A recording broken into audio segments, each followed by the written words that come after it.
பல்வேறு கோரிக்கைகளை வலியுறுத்தி சிஐடியு சார்பா தொடர்ந்து காத்திருப்பு போராட்டம் நடந்து வந்த நிலையில இப்போ மார்க்சிஸ்ட் கம்யூனிஸ்ட் கட்சியோட தமிழக மாநில குழு பொதுக்கூட்டம் மாநில செயலாளர் பே சண்முகம் அவர்களோட தலைமையில கோவில்பட்டியில நடந்துச்சு.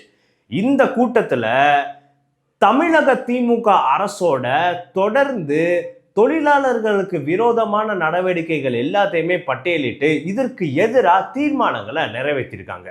திமுகவோட கூட்டணி கட்சிகளுக்குள்ள காங்கிரஸ் கட்சிக்கு அடுத்தபடியா இப்ப கம்யூனிஸ்ட் கட்சியும் திமுகக்கு எதிராக போர்க்கொடி தூக்க ஆரம்பிச்சிருக்காங்க. மார்க்சிஸ்ட் கம்யூனிஸ்ட் கட்சியோட மாநில பொதுக்குழு கூட்டத்துல தமிழக திமுக அரசாங்கத்துக்கு எதிராக பல தீர்மானங்கள் நிறைவேற்றப்பட்டிருக்கு.